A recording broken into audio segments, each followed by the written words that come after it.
Hi, everybody. Oh, too soon? Oh, hi, everybody. Welcome to this segment. I actually debated doing this segment because, not everybody likes this subject matter, but in the early streams, I mean, gosh, we've been doing this for how long now? Like 9 years. I used to do this quite a bit, and I kind of stopped doing it because not everyone likes the subject matter. But I just thought I'd do it again just because I hadn't done it in a while. And well, first of all, I want to say that thanks to everybody. I mean, look at that total. It's been creeping up all night. We're almost at $11,000. That's amazing. Really great. And thank you so much for all your donations. Um, so anyway, uh,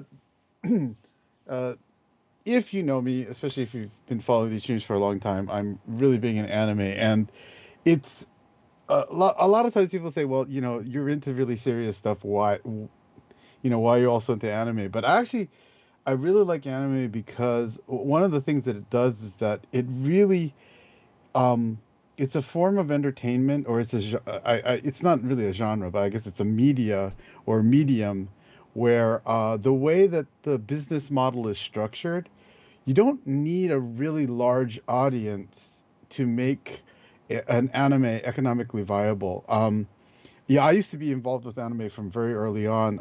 In fact, recently on Twitter, someone posted a clip where I got interviewed on TV back in or Sci-Fi Channel or something like that, back in like 94, because I used to actually be like the chairperson for Anime Expo, which is now a huge convention. Back then it was, we started at like 1,800 people.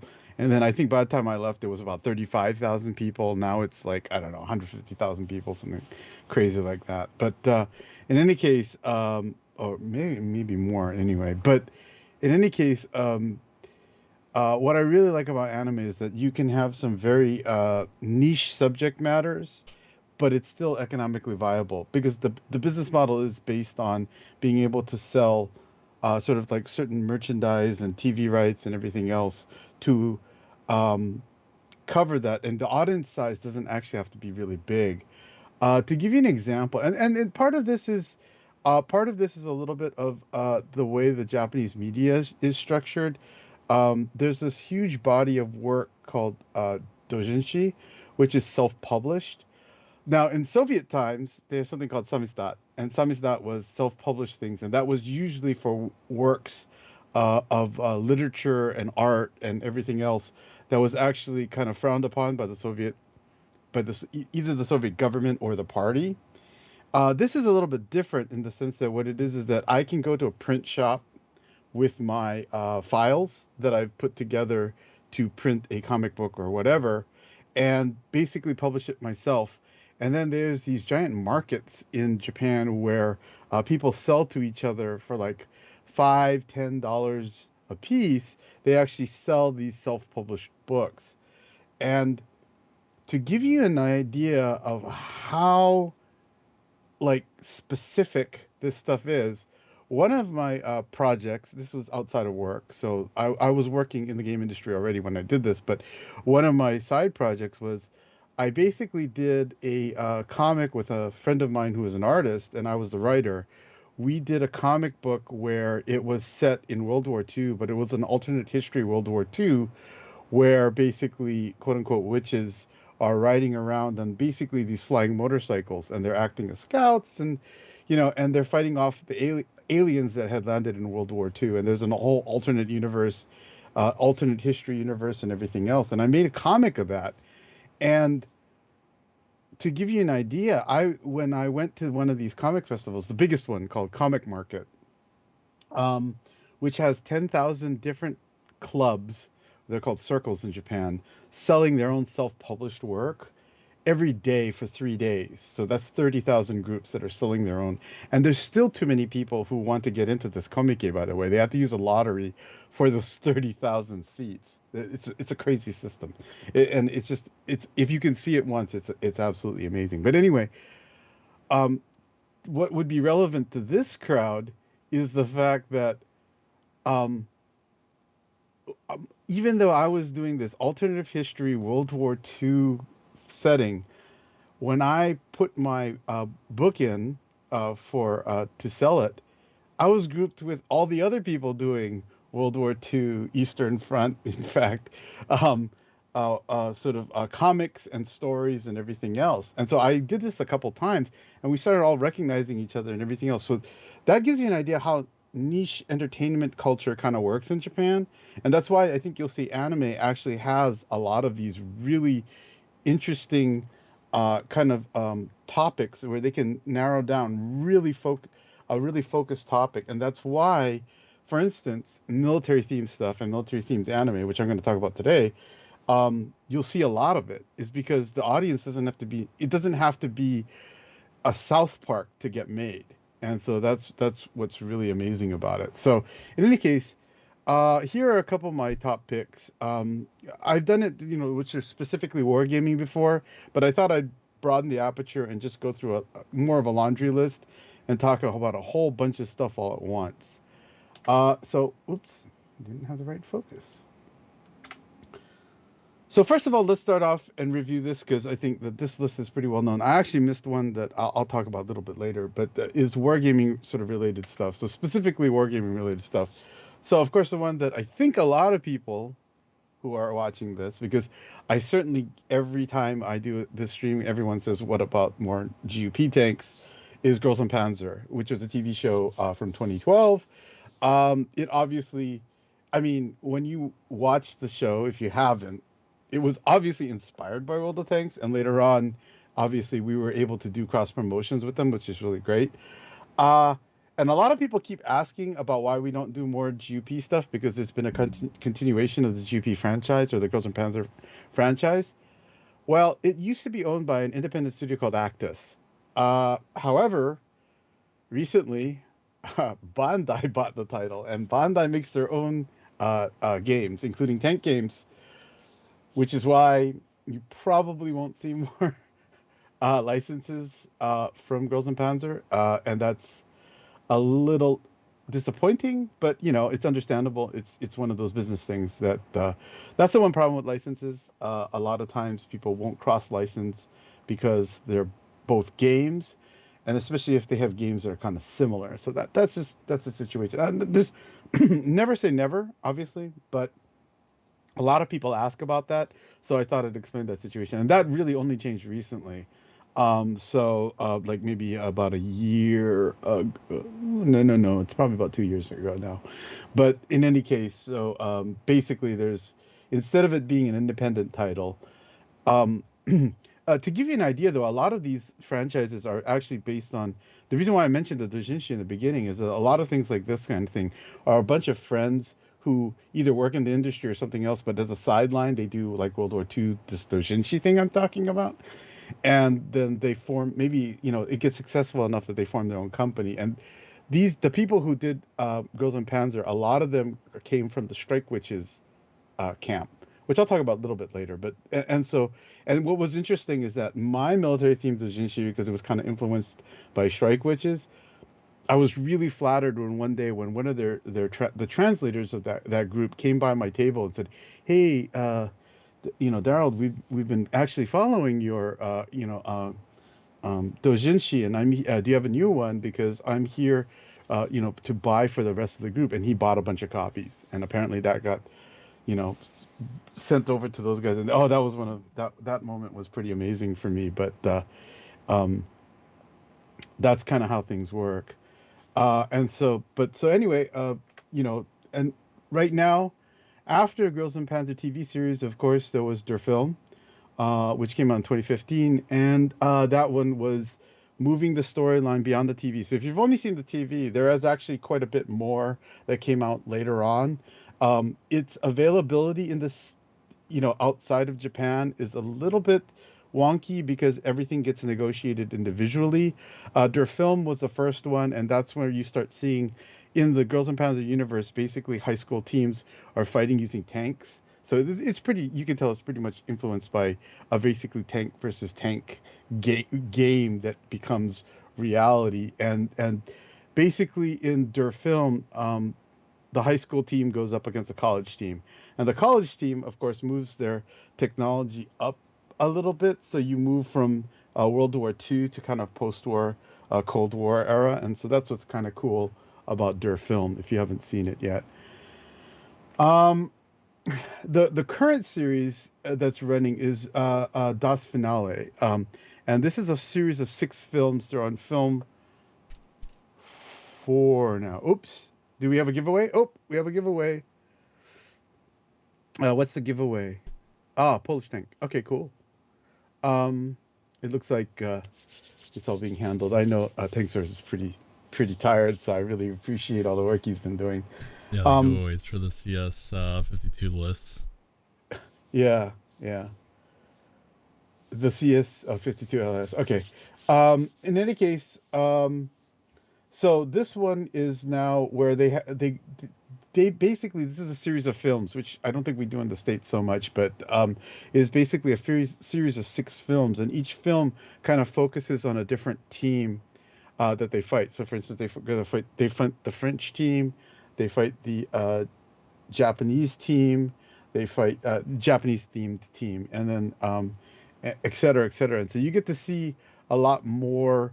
You know, already it's a huge ensemble cast, right? Because each tank has appropriate crew, which is anywhere from 4 to 7 people in each tank. And so then by the time you get to some of these other films where they add new teams, the cast gets bigger and bigger and bigger. But you know, it's pretty cool, and it allows you to see a lot of different hardware. So that's what I really enjoy.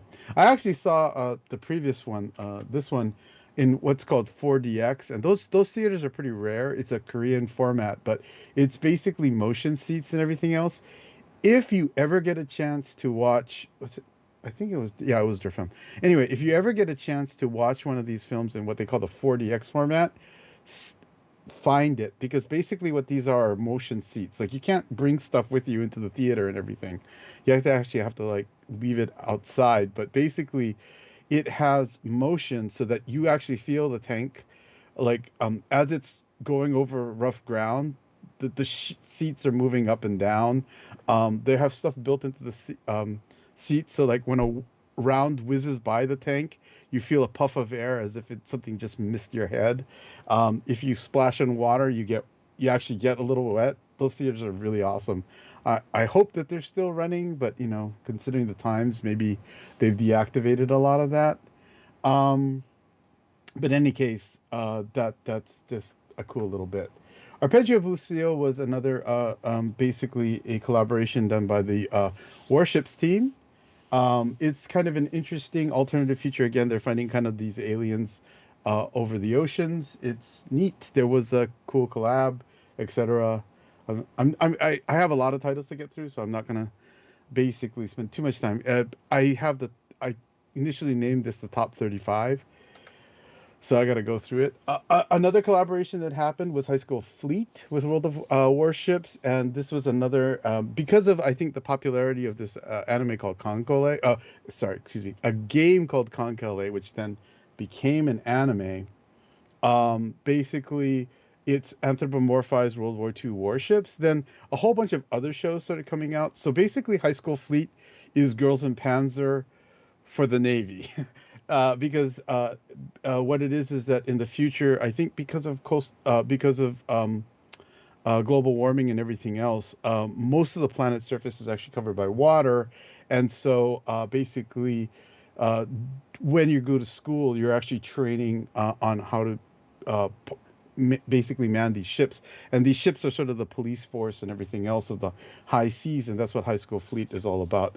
There are some iffy parts of the story, but overall, it's an interesting story. And of course, I think the collaboration was pretty neat. Um, and so you know, if you thought Girls and Panzer was pretty cool, and you like sort of like warships type stuff, it's certainly worth checking out. This one is also a little bit of a surprise to people, but basically, Izetta, although you think, well, there's not much to do specifically with wargaming, and there was no direct wargaming collaborations, there were collaborations in Japan. When I went to the Japanese office, they definitely had collaboration stuff going on. If the character designs look kind of familiar, it's these character designs were designed by a guy named Bunbun. The thing about Bunbun is that for the longest time he wouldn't admit it, but he had an alias, and his alias was Abek. So Abek is a character designer for Sword Art Online. In any case, this project is kind of an alternative history World War II again, and it's kind of an alternative history in the world of magic, where it really feels like Belgium. It definitely feels like one of the Benelux countries is kind of stuck in this World War II situation, and magic is involved in terms of the preservation of the small kingdom. And it's a cool. It's a little bit more of a serious story. There's a lot of less like what the heck kind of things. If as long as you understand that there's a premise of magic involved, so there's still a big what the heck, but it's kind of if magic were logical and there was an alternative history. So this one's interesting, and the connection to wargaming is that wargaming actually helped put this together. So you'll see that as the anime is very expensive to make and it's very complicated. So usually the way anime is made is that they form a production company, and this production company is only made for the period duration of that one title. And so basically they get together all the likely businesses that could, basically make money down the road from the project, and they put them together. I think Wargaming was interested in understanding the Japanese market, and so they actually involved themselves in this project. You'll see a lot of tanks in there and everything else too. So they may have been approached. I don't know what the relationship was. This was definitely, Wargaming has like 5,000 employees worldwide, and they have a lot of different branches. I just heard about this because I happened to be visiting the Japan office, and so that's my main reason why I know a little bit about it. And I was watching the credits, and sure enough, Wargaming comes up in the credits. So I don't think we've done any kind of like collaboration with any games. It would be tough too because it's kind of early war and all this other stuff. But anyway, it's a pretty interesting show. I'd say definitely check it out. Now I'm going to move on to stuff that's not wargaming related. And in the past, I haven't done this and I haven't touched on this, but I thought, you know what? It's time. Not everyone's going to enjoy this, but I appreciate you guys indulging me going ahead and talking about some of this stuff. You may find something that you're interested in. So I definitely think, obviously, if you think some of the stuff I'm saying is interesting, you might find this interesting, even if normally you're like, I don't know about anime. Look, I get it. That part I get, but also keep in mind what I said earlier about how some of the audience for this stuff is very, very narrow. And so it actually might have things that interest you just because they're allowed to do that, which is not something that you can say about a TV production that has to appeal to everybody or a movie production that has to appeal to everybody, which is kind of the business model in the West, particularly in the United States. That's why you can see such very focused and targeted stuff. That's why I love it. One of the first ones, and I'm doing this in kind of chronological order, so this is not ranked in any way. But Legend of the Galactic Heroes is like one of these really, really, it's a little bit of an old story. The franchise started in 1988, and it was like a long usually these are TV series, but this was a series of like a half an hour episodes, but they were all released directly to video, and it's of a science fiction. This is back before light novels, if you know what that term is. This is actually like a hardcore science fiction book. The best way I can describe this, and I'm going to just put it briefly, is imagine War and Peace in space. It really has that War and Peace vibe. And if you've read War and Peace, which is another long, long thing, that's a 1,000-page book, right?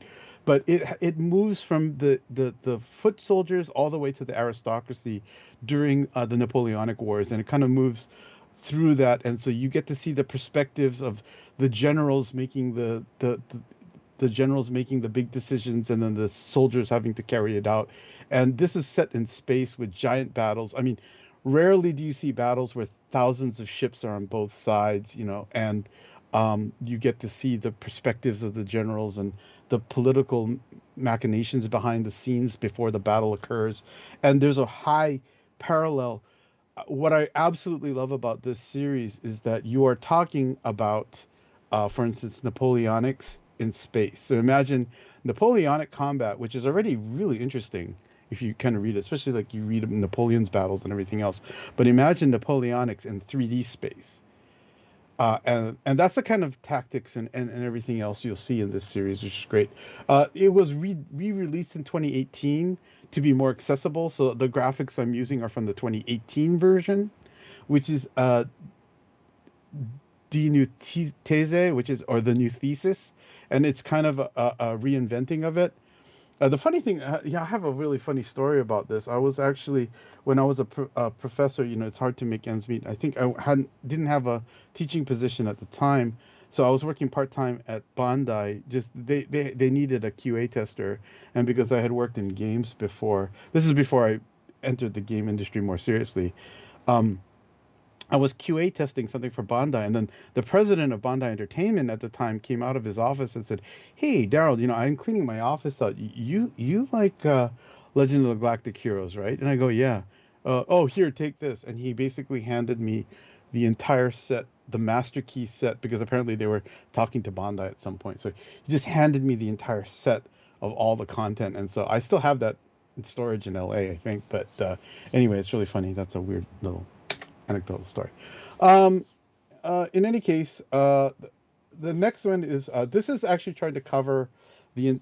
I hate to try to cover Gundam because Gundam is one of those franchises that is the Star Wars of Japan. That's what everyone always calls it. I don't know if that's really accurate, but at least it gives you a rough idea about it. And it's funny because a lot of people focus on some of the latter Gundams or like the Gundam Wing and all that other TV shows.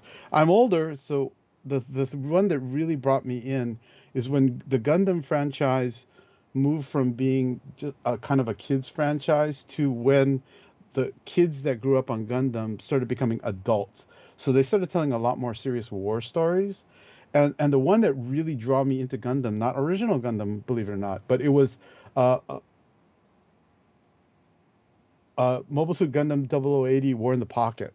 And War in the Pocket is basically, it's interesting because they actually try to make it like war from a child's point of view. And so it's a little bit of, he starts off as this innocent child looking at these war machines and being really fascinated by them. And by the end, he learns what the horror of war really is. It's a pretty heavy show, ironically. I know that usually the graphics and the representation of it look very light, but it's actually a pretty darn a serious anime. It has its light moments, but it's pretty serious. And that the seriousness of this and the tone of this, there's no new types and everything else. This is about basically rank and file pilots, but it really gives you a different spin on the Gundam universe, and it also kind of displays the more mature storytelling that Gundam is possible in the Gundam universe. Oh, do we have another giveaway? I'm sorry, I might have missed it. Anyway, I think another one is Ghost in the Shell. Ghost in the Shell also has a lot of franchise, a lot of different parts of its franchise. There was the movies, there was the remade live action, which I won't comment about because I know somebody who was the executive producer on that. But but in any case, the animated series. The opening song for this anime here. That one's really stuck with me. Oh yeah, it's yeah. I really love Ghost in the Shell. It has a cool vibe and aesthetic, especially if you're into sort of the cyberpunk near future kind of hard science fiction stuff. I really like the subject matter too because it's about Section 9, and Section 9 is kind of this basically a governmental organization that sort of fixes problems at the national level and in terms of international intrigue, and they're all ex-military and stuff like that. So it has a very the storytelling can wander quite a bit. There's some of the directors for this series I've had less I don't like as much as I do certain other directors. Second gig I focus on, which is actually the second part of the standalone complex series. That one had my understanding, and maybe this is a little bit too much internal knowledge, but Oshii didn't like the direction that the first standalone complex kind of took. It was kind of cool. That was a Laughing Man incident, by the way, if you have watched it. but he didn't quite care for the direction that it took, so he kind of re-steered it for second gig, and second gig was way more my thing. It was about sort of like Japan has a very tight immigration policy, and it's like in this post World War III kind of post-apocalyptic kind of world. It's like what would be the consequences of the fact that Japan may have, more liberal immigration laws, and what kind of internal conflicts would that cause, and sort of what were the political ramifications, along with the ramifications of kind of singularity and basically humans digitizing themselves and everything else. So all these themes play together.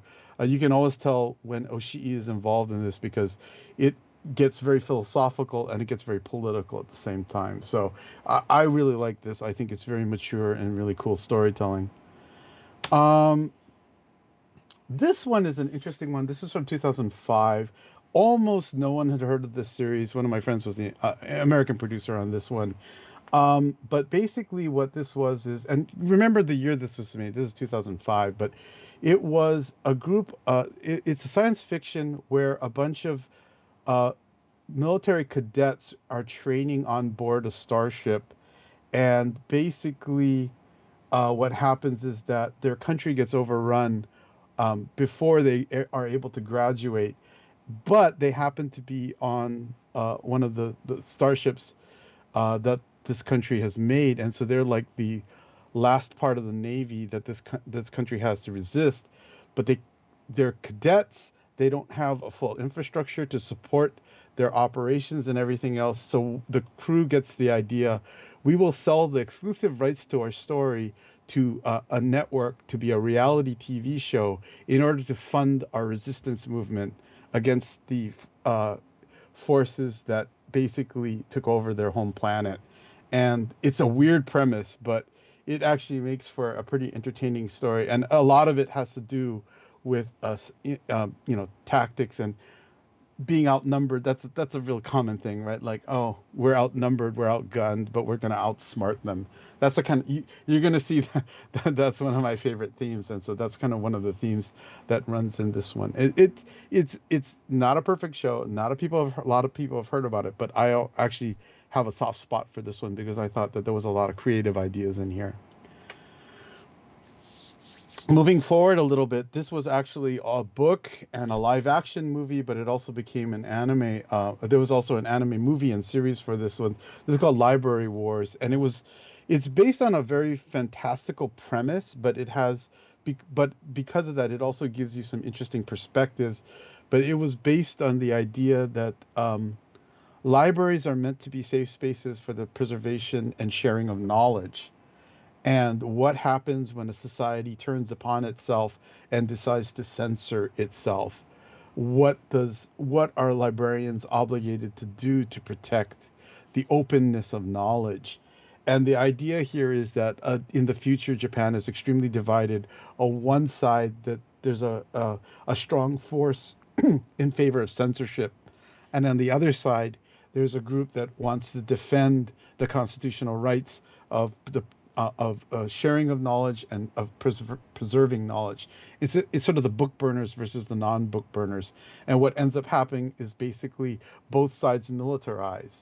So this is almost like a civil war going on within. I mean, it's not a outright civil war, but it's kind of a civil war themed around the idea of libraries and libraries being safe spaces. So it's a fantastical concept, but conceptually, it's kind of an interesting play. It's a way to sort of discuss this tension between the preservation of knowledge and the sharing of knowledge, which me as an academic feel very strongly about. And it sort of shows how that process could be militarized in kind of a fantastical in kind of a fantastical way. So it's a novel, but it's also a live action movie, which is really interesting. And then it was into the anime stuff.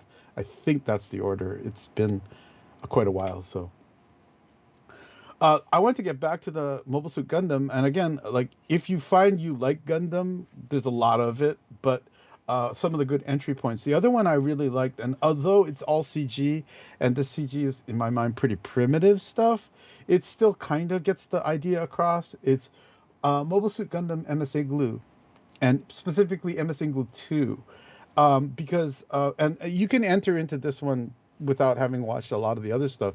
But it focuses on the seminal conflict in the original Gundam series, which is the 1 Year War.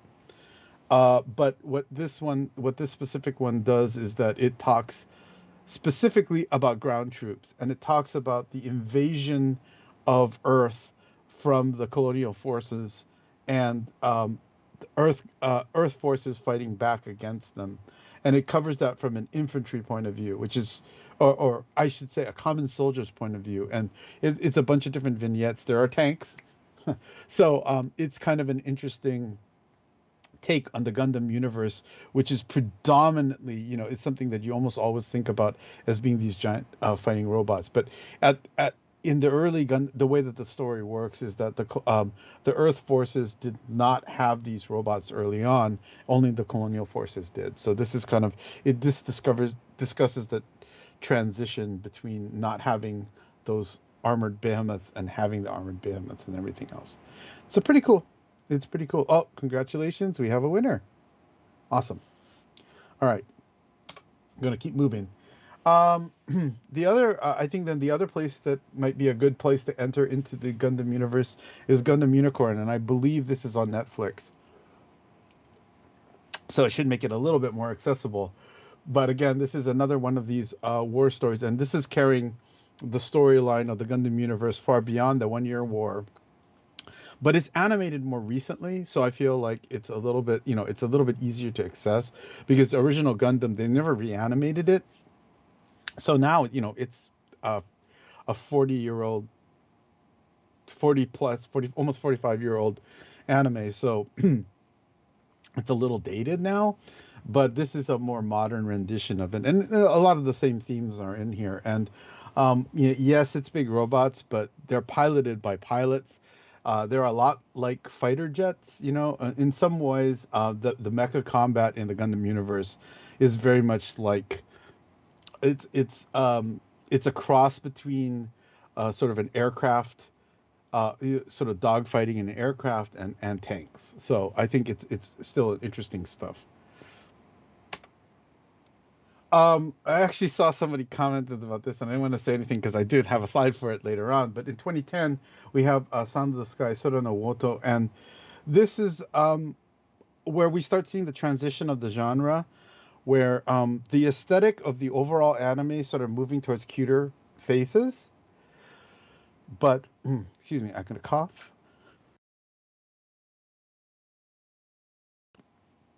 Transition to cuter faces. Oh, I need to drink. Sorry. Talking too fast.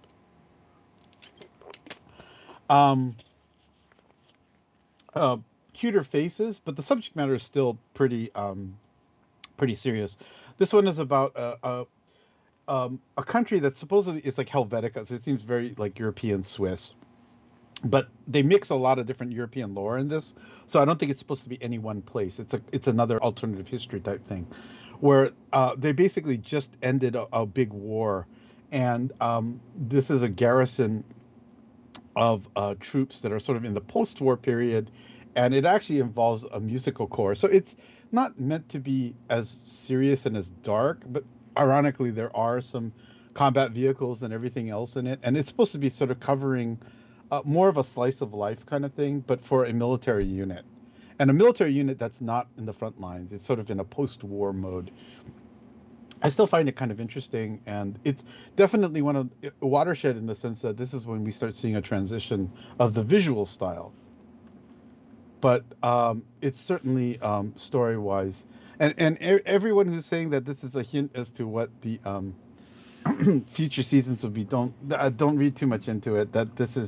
That's all of Pain God's territory, not mine. I literally am doing this because early live streams I used to always do this, and I haven't done it recently, so don't read too much into it. Okay, let me go to the next one. Macross. So if you were into Robotech, and depending on your age, you might have been, Robotech was actually an amalgamation of a bunch of different Japanese series. One of them was Macross. So if you liked first generation Robotech, that was actually a show in Japan called Super Dimensional Fortress Macross. And Macross itself has been its own franchise, and there's been a lot of franchise development since then.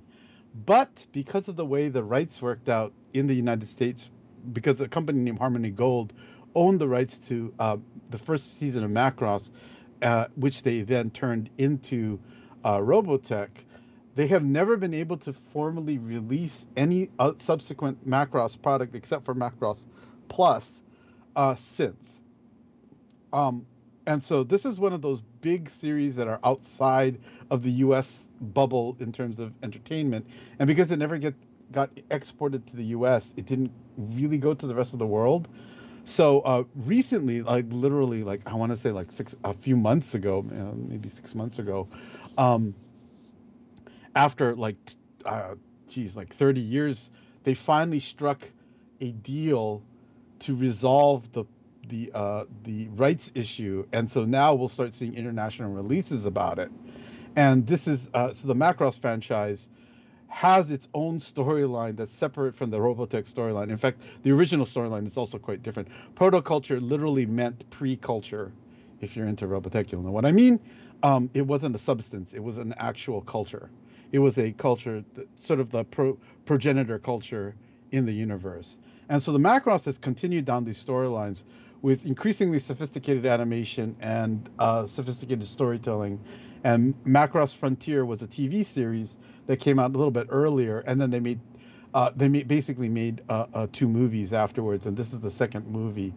If you like the idea of sort of the cool fighter pilot and then the cool or really charismatic pop idols, this is the story. I mean, Kawamori, who made this, wrote the book on that genre, and so Macross Frontier is an excellent example of sort of that series. It sort of parallels back to the original Macross, but much more mature storytelling and stuff like that. So I really enjoy the Macross. So if you like that, look up Macross Frontier. It should start to become available now, again, because the rights finally got resolved. And this was something that for 30 years, or 30 or 40 years, it was all locked up, basically. And so the rights never really got evolved. Jormungand, and this is there were 2 TV series for this, and Jormungand, if I describe it as a child soldier gets hired by a arms dealer, I think you can kind of understand why this has a certain appeal. It's definitely in the genre of dark anime, where basically what happens is that this international arms dealer ends up basically hiring a former child soldier to be one of her bodyguards. And it's sort of all of her it follows this group of mercenaries that protects this one arms dealer as she goes about her business.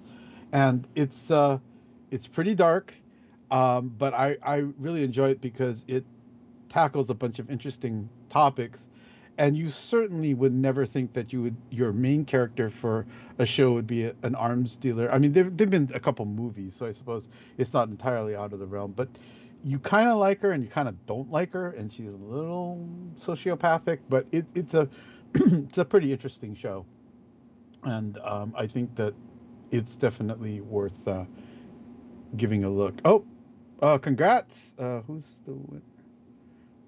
was the winner? I'm sorry, I missed it. Winner was Norwegian guy won. Oh, Norwegian guy won. Okay, well, congratulations. I see a lot of names from the early part of the stream, so I'm really you guys stuck through it. The next title is Gargantua on the Virtuous Planet, and it's Suisei no Gargantia. This one, there's a pretty big gap between the translated name and the original and the English name. But this one is also interesting because this one was written by the same guy who wrote the screenplay was written by the same one who wrote Madoka Magica, which I did not include because although that's a great anime, that's actually a magical girls anime. It's a very, very dark one. And what's interesting about the writer is the guy used to write basically adult dating sim type things, the more adult version of dating sims in Japan, which is its genre. And he used to write for that, but then those guys, believe it or not, actually write a lot of dialogue and they write a lot of story. And so he was one who broke through into mainstream entertainment with Madoka Magica. And this is his first real sci-fi storyline, and it's basically about a mecha pilot that comes back to Earth. And Earth, imagine that he is a star, like a multi-star system um, mecha pilot that stumbles back onto Earth, and as it turns out, Earth looks a lot like Waterworld. That's probably my best description of that. I don't want to give too much of the story away, but that's basically what it is. So the city that you see here, Gargantia, is actually a bunch of ships that are welded together, and it's kind of a floating city because most of the Earth's, sorry, the planet that they're at is inundated with water. But you can kind of get the idea. I mean, it's basically this one is a really good. It has a lot of interesting little twists and stuff like that, and I feel like just in terms of the storyline, it's really great. And this is usually they call him Mecha Bro because the mech in this case has its own AI, and it's like one of the best. Like you know, you have to think of the pilot and this mech as being kind of a pair, and they're fighting their enemies together, and it's almost like a buddy war movie in a weird way. That sounds so strange, but like I said, that's what I like about anime. It mixes a lot of genres together. So in any case, definitely it's worth a look-see. Someone also mentioned Star Blazers. Star Blazers was also, so this is weird, is that this is another time when localization usually meant changing the property. Like they changed the title. So like in Star Blazers, it's the Argo. The original ship was the Yamato, as we know. It's a World War II battleship, but they didn't want to use a potentially sensitive name. So that's why they changed it to Star Blazers. And Yamato is the same way. And this is a series that came out in 2013 as a movie series. And they basically retold the story and updated all the graphics and everything else so that it's a very contemporary looking. They used a lot of CG for the ships, and they have a rather large scale ship battles and everything else. And it's a very good retelling of it, and they upgraded the character designs and everything else. And the story is actually different enough that as you're watching it, you're like, well, I kind of know the story, but oh, it's actually, there's a lot of twists and turns in the story that makes the retelling quite interesting. And no, I don't like it just because they named the ship the Darold. And I will tell you that because of the weird spelling of my name and the fact that I know who some of the creators are because of my Anime Expo experience, I'm just going to say it's interesting that the name of one of the ships was the Darold. They are known for taking fan names and inserting it into the universe. But in any case, yeah, pure coincidence that this made the list. But yes, there are cruisers. In fact, one of the quotes that I remember from one of my friends is, "I've never had an interstellar battleship named after me," and I go, "Well, sorry, that's how it is." Any case, in fact, I tried to get someone to confirm this, and someone who was involved with Wargaming, who was talking to some of the original creators of this stuff, and he says he's pretty darn sure that is a direct reference to me. But anyway, that's kind of weird story. Anyway, All Noah Zero is very interesting because All Noah Zero, it came out in 2014. It starts off, it's another one of these mecha stories, and I think a lot of people kind of the big robot genre and everything else, if you haven't seen much of it. But this definitely is a serious one. It's about basically Earth and Mars come into conflict, and these are the sort of the mech, and they're fought using these mechs, and it's an interesting story. I feel like saying too much about this one gives away too much of the storyline, but it is on the more serious side, and it is a mecha story, and it is interplanetary, not interstellar. It's between Mars and Earth. So I definitely think it's worth a look if some of those cues that I've given you interest you. It's good science fiction. Gate. Okay, this is a little controversial because, of course, the original source material is a bit on the Japanese right-wing side, so I don't want to over-promote this, but I thought the anime drew a much better neutral line on this one. And This is about what happens is a dimensional portal between this other world and our world opens up, and it happens to open up in downtown Tokyo. And the initial thing that happens is a bunch of invaders from this planet come into and attack downtown Tokyo, Japan, and they're eventually beaten back because, as it turns out, this planet ends up being kind of a fantasy world, and you think, well, how the hell did they even get out of the gate? But this is Japan. Most people are unarmed. Police aren't heavily armed either, and so eventually the military is involved, and the military beats them back, and then goes into this world. And so, if you ever wanted to see main battle tanks fighting dragons, this is your show. So basically, that portal that opens up is between this fantasy world and our world, and our current contemporary world. This is no, the alternative history part happens from the moment the gate is opened, but it's basically supposed to be our world, and basically these. So what happens is the Japanese self-defense force then secures space on the other side, establishes a base on the other side, and basically conflict erupts between the empires on this other planet and Japan. And because the gate exists only in Japan, Japan tries to basically declare sovereignty over it, or at least sovereignty over the gate area, and then the immediate zone that they control on the other side. So there's politics going on the Earth side, and then there's politics going on all the fantasy world factions as well. And so there's like dragons and magic and this other stuff on one side, and then like basically modern main battle tanks, rifles, fighter jets, and stuff on the other side. So it's a little bit it's a bit of a self-indulgent fantasy for the Japanese right. So I don't want to over promote it, but it's a pretty entertaining story. I think the anime is much better at drawing a good balance. So but it is interesting too because it's from the point of view, you never think of the Japanese. Normally, the Japanese self-defense force has no mandate to do any kind of offensive combat operations. So I think that this was also trying to find a way to justify that and everything else. So, in any case, it's not super. The anime at least isn't super Japan rah-rah, and there is a lot of political intrigue. So I think it is kind of interesting. But if that sounds interesting to you, then it might be worth checking out.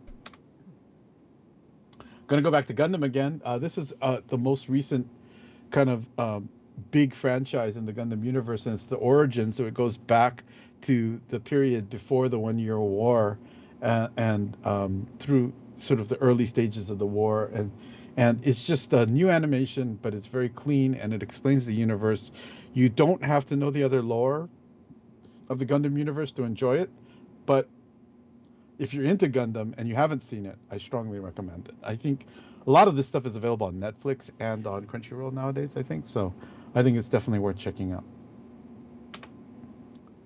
All the Ramen in the Sky. This is an interesting one because I didn't watch it live, but a friend of mine said, "Oh, you didn't watch that?" Because the interesting thing about Japanese anime is that they have 4 seasons in a year. And during those 4 seasons, I don't know, like 200. Right now, because of the pandemic, this is really slowed down. But there's usually about 200 different anime shows airing each season, and there's 4 seasons in a year. So there's a lot of anime out there. So it's really hard to keep track of all of this. So this is one where I didn't catch it in the original run, but basically what happened is that a friend of mine said I should check it out. And again, this is another one where it's an alternative universe. It's kind of, although it looks like they're carrying battle rifles, there's a lot of magic and battle rifles and stuff like that. It's kind of a lower tech than it looks. It has a much more modern aesthetic than the actual combat is. And so it has a lot of interesting strategy and tactics involved.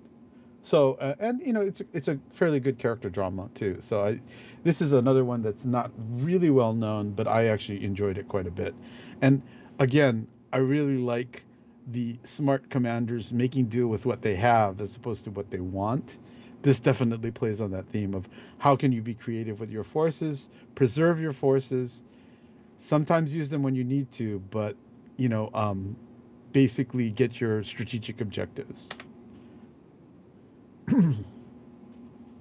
This is Schwarzenmarken, which yeah, it's always fascinating to me when Japanese like to use these long German names. Muv-Luv and Muv-Luv Alternative is again a series of these adult games, but it was actually mecha combat, and it was pretty bloody mecha combat. It's kind of like humans are fighting against these aliens, and they're barely surviving. So it's a very very brutal story in the original storyline. What I liked really about Schwarzenmarken is that it's actually a bit of a prequel, and in this prequel, they actually normally you're kind of covering it from sort of a little bit more of the Western Alliance side. This is actually East Germany, 1989, in the Muv-Luv universe. So you have to you have to deal with the Stasi and all this other stuff. It's actually quite interesting, especially if you're into sort of like Cold War history and everything else, to see kind of a Cold War alternative history with mechs and stuff like that. It's pretty interesting, and it's definitely from the East German point of view, which is very new for the Muv-Luv franchise. And I think there's a new Muv-Luv coming out too. But anyway, I'm a little bit behind on the current season, but in any case, this is an interesting tale. And East Germany. Who does anime about East Germany, right? Okay, Concole. So this is the one that I think a lot of the ship stuff is based on. It was a web game that was immensely popular. Basically, it was a reincarnation of World War II ships. So you got a personification, which I'll tell you, just from a human empathy point of view, it's much easier to associate with a person than a ship. So basically, this is like all these World War II ships were reborn, and they're again fighting an alien that has denied humans access to the sea. The game itself didn't have any story because they just made the game and didn't really. And World War II was sort of the story for it, so they didn't really try to make a story. Then they made an anime, and they made the anime a bit too goofy. They tried to make a TV series, so they finally decided that they really needed a more serious tone, which actually matches the tone of the game as opposed to kind of making it a fluffy anime. And the movie came out, and the movie is much more in line with the tone of the game. So if that kind of thing has some interest to you, because I realize that this one is pretty niche, but the movie definitely has, I think, the right tone of the sort of the desperation of humans fighting back against this alien menace on the planet, and they're fighting. And the interesting thing is that each one of these reincarnated World War II ships carries the legacy of the World War II aspect, including even in a lot of cases how they sunk, especially because a lot of the initial storyline is focused on the IJN, so most of the ships were sunk. So the storyline can get quite grim, as you can imagine. Let's see now. Saga of Tanya the Evil is um, an interesting one. Again, this is sort of as we start creeping into the isekai genre, or the reborn in a world genre. This one is about a guy who was a corporate hatchet man. He was an efficiency expert that would go into companies and basically fire anyone who was inefficient. So he was quite a ruthless guy, and that was his day job. And then he gets killed and sent into another world. And part of the irony of all of this is that God is kind of playing with him and sends him back into the body of a little girl. And this little girl possesses magic. And that magic is based on faith to God. So believe it or not, it's set in this World War I that's being fought with magic. A lot of it has to do with man versus God, which it just makes this, and it's extremely brutal. It's pretty interesting. There's both a TV series and a movie for it, and a series of novels.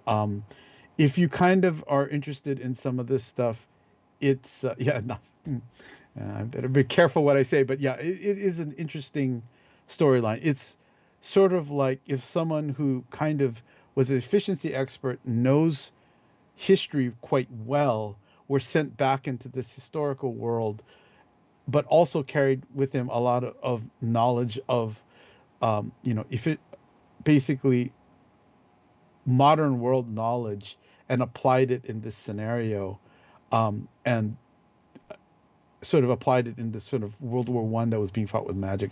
It's a pretty wild premise, but the story is actually quite good. I really enjoy it, and I think from the comments of a few people, maybe a few other people have seen this one too. Um, this title is excessively long. It's usually known as World End. It is what do you do at the end of the world? Are you busy? Will you save us? This one uh unfortunately, I learned the reason why a lot of these names are super long. It had to do with the way that these books were listed on this one website and everything else. But essentially, this is one where humans are extinct, except for what we think is like one or a few last people or one last guy, and he was a soldier, and the world that the humans left behind is struggling against these demons, and the only one who can fight these demons are humans, but the remnant of human technology continues to fight. So it's a pretty. It starts off you thinking, oh, all that. This isn't all that serious, and then you realize that the world itself, the context of the world, is quite dark, and it's kind of. It's one of those fighting until the last bitter end type stories, but it's actually also quite interesting, and it has some interesting sort of military tactics aspects to it too. So I thought that this was an interesting one. It's also one that doesn't get much attention. Um, Girls Last Tour.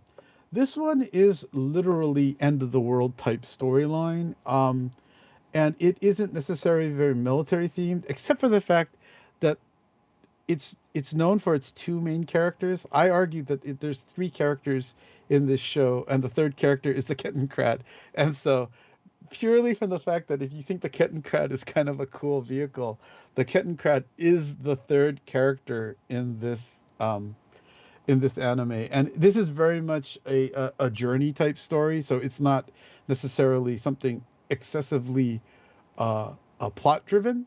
It is more like you're following their journey in sort of the last and what you discover the what actually I'm already giving too much away. What you discover of the world is sort of the plot line and what makes it interesting. Um, but in any case, the fact that the Kettenkrat is one of the main characters of this show. In fact, it's funny because I bought the figures for the show, so you have the two characters and the Kettenkrat, and so like I had to buy all three of those figures.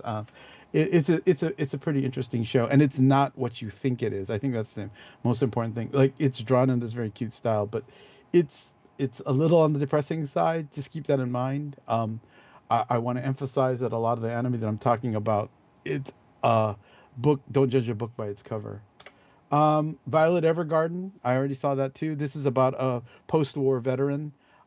She was an orphan that was raised to be a soldier, and her adjustment to life after war. And a lot of the stories in Violet Evergarden, including the movie, are the healing process after war. If Fury, and I know Fury is a very controversial subject, but if Fury was about how it took the evil within us to end the war, this is what happens to the evil after the war is over. And so it's a very interesting story, and it's beautifully animated by Kyoto Animation. It was a television series that looked like a movie, and then the movie is just like top notch. So it's a great thing to look at. Full Metal Panic. This is another kind of retelling of an older mecha story. It's really good. It has a lot of tactics, which is why I enjoy it. I got to speed up. Sword Art Online, Gun Gale Online. If you like gunplay, this is in the Sword Art universe, but not the Sword Art characters at all. It's just set in the American server, which I find funny, which is basically a gun server, and it has its moments. I won't say that it's great, but it's amusing. This one is available on Netflix, and it's basically about if in the future the JSDF has been hiding the fact that they actually have dragons, and they have tamed dragons, and dragons are part of the JSDF. And it's just interesting because this is much more a day in the life of JSDF with a very fantastical twist to it.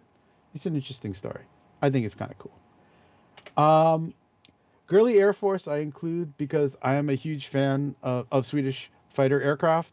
I think that the Gripen is a very underrated fighter that took the philosophy of we're not going to build stealth into it. We are going to build sort of adaptive avionics and adaptive ECM instead of focusing on stealth. And I think that we found that hull integrated stealth may not have been the right strategic decision on some of these aircraft, because as soon as that becomes baffled, then you're stuck with the same hull configuration, whereas Gripen can get a software upgrade. It's not as good at those things, but it has a reliable system. So anyway, sorry, I'm really obsessed with the Gripen, and this show has a Gripen as one of the main characters in it. These are again jets personified. You'll see that Japan does that a lot. Magnificent Kotobuki. If you like the idea of World War II aircraft fighting air pirates, without saying too much, I think that this one I wish they would talk more about the universe, because the universe is fascinating, but it's kind of like an air pirates with World War II aircraft, which I really, really think is totally fascinating. And it's called the Magnificent Kotobuki. It's pretty cool. It's all done in CG. That's the one thing. They're learning how to do it, but I don't think it's great. Strike Witches. This is World War II. Again, these are witches that are fighting World War II. They're kind of the fighter jets of fighter pilots of World War II, and they're witches. It's a little gratuitous with this fan service, but it has a lot of really cool World War II references. 86 is sort of currently running, and it's the idea that we're fighting with drones, except they're not really drones. The reason why we can call them drones is the fact that there are humans pilots inside of them. It's a very interesting story. It's a war story. I haven't actually watched all of it. I had the novels, and I was holding off reading them because I knew the anime was coming out. Real quick, I just want to cover this. This is Wargaming related. The thing that I've been spending most of my time watching are VTubers, and different parts of the company have actually started collaborating with VTubers. So World of Warships has collaborated with Hololive, and so they've actually made voice packs. Yeah, in fact, 86 second season is coming out, I think, either this season or next season. So if you're into VTubers are basically real people with anime style avatars mapped to them real time. So as they move their head, as they move their mouth, they do it, and they stream a lot of games. So there has been a lot of crossover with Wargaming. So Wargaming has actually worked with Hololive quite a bit, which is the one that I like to watch. And so World of Warships, these are done in Japanese, but so unfortunately, there's some subtitles out there, so that'll probably help. Hololive also has an Indonesian branch, and the Indonesian talents also speak in English, and so they've actually done some crossovers. So, for instance, this is World of Tanks. When they had a renewed Girls in Panzer campaign, they had some of their talents stream and play that game. This is what happened with World of Warships when there was an Azure Lane crossover. So World of Warships has also had a crossover with Azure Lane, which I missed because that has an anime, but I primarily think of that as a game. So I missed that in the beginning, and I realized that afterwards. But we had to slap this thing together. And I just thought it's a really quick, this is a shameless plug. I know I thought that hardly anyone would be watching it this time, but I'm going to do it real quick. I did write a book, if you're interested. And I do have, I'm really into 3D printing. So to kind of encourage that, I've made a system. You can find it on Thingiverse, where you can basically print terrain hexes. For those of you who are into hex style combat, because I'm into tactics and strategy, this allows you to actually print your terrain and then kind of play on it with miniatures. In this case, you can see that I was doing Gundam type stuff, but on terrain and miniatures that's 3D printed. And what was the last one? Oh, and also personal tank pictures. I didn't want to put a link here, but if you visit Flickr and look up my name, Darold Higa, the spelling is pretty unique, so that won't be a problem. I actually have quite a few tank pictures. I managed to go to the Littlefield collection twice before it got dismantled, and I have quite a few pictures of the Littlefield collection.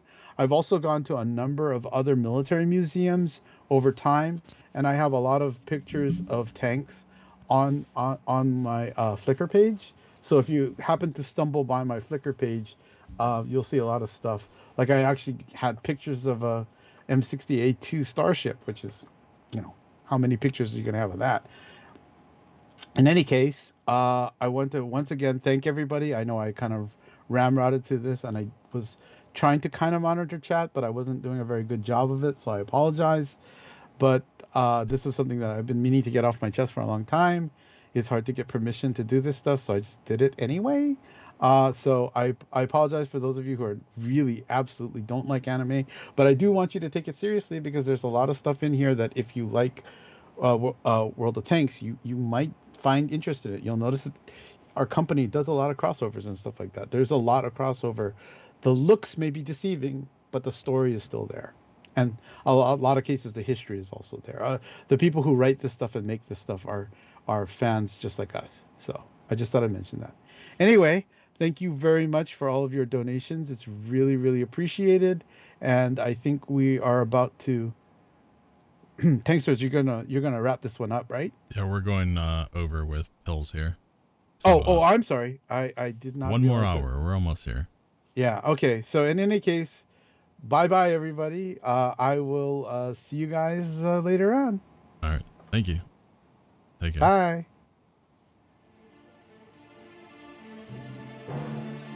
All right. We're good. Thank you.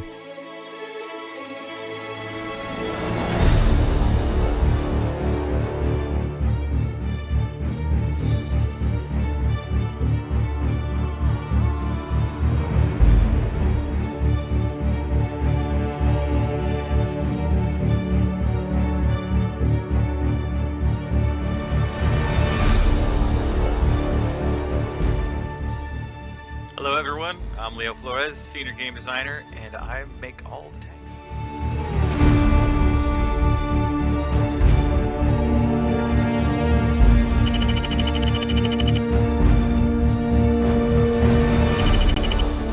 So for this one, it's kind of like the other medium Italian tanks. They all came with auto reloaders, so they're pretty well balanced, but their main advantage is the auto reloaders themselves. Unlike standard autoloader tanks, they don't have any weak periods. So for an average autoloader tank, they are completely helpless for roughly 30 to 50 seconds. So for that time, you can't shoot, you can't really do anything. The only thing for you to really do is just hide. Well, with auto reloaders, no matter what you're doing, you're constantly reloading. So the reloads are slightly longer than normal tanks, but at the same time, you have extra shells to add out the damage.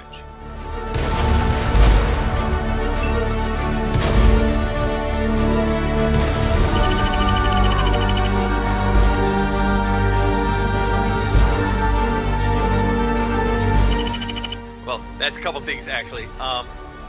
So for one, I mean, the simplest terms, it's kind of like a car. Like, you can't have a car with an amazing engine but like bald tires, because that won't help anything. Or you can't have a car with really bad brakes but then great everything else. Like, it's the overall package that makes it what it is. So like, it's the same thing with tanks. I mean, they do tons and tons of damage, and that's the thing you have to think about is you're going to be reloading, moving on to your next target. You're going to use a couple shells to take someone out immediately, where they're just an easy opportunity, and it's going to keep popping up. Like, we just did a playtest right before this, and sure, if you unload everything, you're going to have a long reload time. But as long as you're managing your shells, you're going to destroy everyone, because you just sit back and just pick them off as soon as they even show the slightest weakness. You're just going to be running around, moving on to your next target. Because that's all I did was just take out anyone even slightly close to death and move on. And then by the time I got to the next tank, I was ready to take them out.